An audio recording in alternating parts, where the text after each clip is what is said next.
jour la cérémonie d'ouverture de la consultation provinciale marquant une étape très importante dans le processus d'élaboration de la politique nationale de l'énergie en République démocratique du Congo. Je voudrais, en cette circonstance solennelle, vous souhaiter la cordiale bienvenue et vous remercier pour votre disponibilité et votre engagement personnel dans les réformes politiques, y compris celle de l'énergie tant souhaitée par son Excellence, Monsieur le Président de la République, Félix Antoine Tshisekedi Tshilombo. Mesdames et Messieurs, comme vous le savez, l'énergie joue un rôle catalyseur et propulseur de développement économique qui n'est plus à démontrer.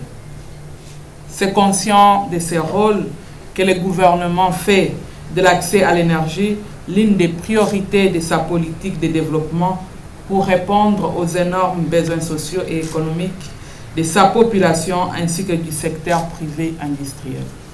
En effet, dans le cadre de la première lettre d'intention signée entre l'Initiative pour la forêt de l'Afrique centrale CAFI et le gouvernement de la RDC, le ministère des Ressources hydrauliques et de l'électricité a initié l'élaboration de la politique nationale de l'énergie, intégrant toutes les formes possibles de l'énergie.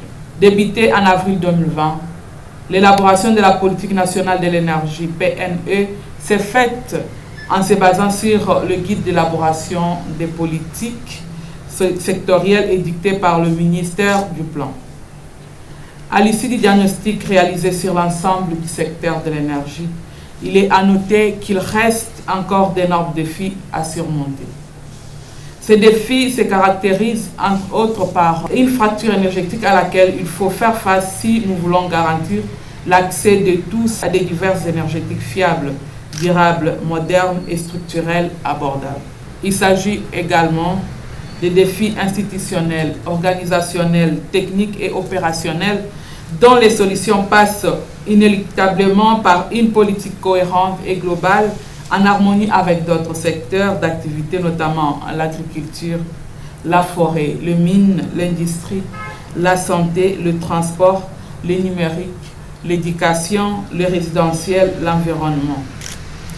Mesdames et messieurs, face à ces défis, il faut saluer les efforts considérables faits par le président de la République, son Excellence Félix Antoine Tshisekedi Tshilombo, pour l'opérationnalisation en 2022 de l'Agence nationale de l'électrification et des services énergétiques en milieu rural et périurbain, en CER, ainsi que l'autorité de régulation du secteur de l'électricité, ARE.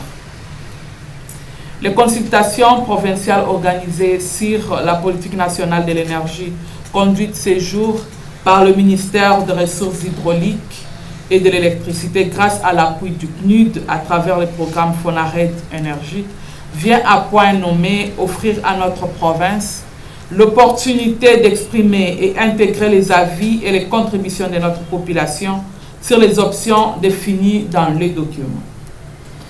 En effet, en mai 2022, lors d'un atelier organisé conjointement par le ministère des Ressources hydrauliques et électricité et le PNUD, des experts nationaux des différents ministères, ceux du secteur privé, de la société civile ainsi que des organismes de recherche, ont validé techniquement les documents des politiques nationales de l'énergie qui nous est soumis pour validation à l'issue de ces assises. Ce document est parfaitement aligné avec le plan national stratégique de développement et traduit la vision du gouvernement à l'horizon 2040 dans les secteurs de l'énergie autour des objectifs ci-après. 1. Accroître l'offre pour l'indépendance énergétique. 2.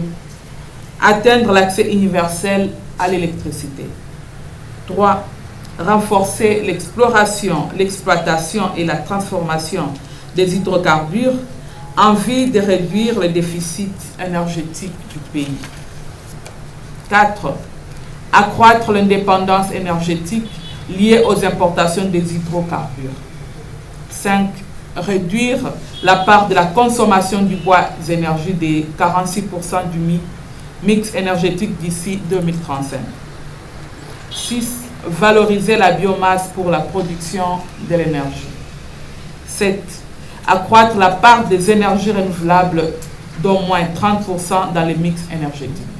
Et 8, valoriser les mix énergétiques pour la production de l'énergie. Mesdames et messieurs, compte tenu de la qualité des participants ici présents, je suis convaincu que vos échanges, que je souhaite francs, ouverts et riches, permettront d'aboutir à un document final des politiques nationales de l'énergie intégrant les priorités de notre province.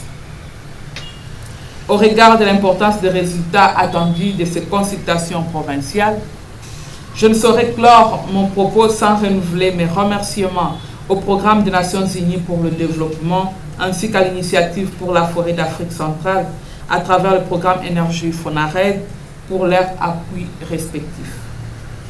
Je souhaite plein succès à ces assises et je déclare ouvertes au sein de notre province de la Tchoko les consultations sur la politique nationale de l'énergie en République démocratique du Congo. Je vous remercie.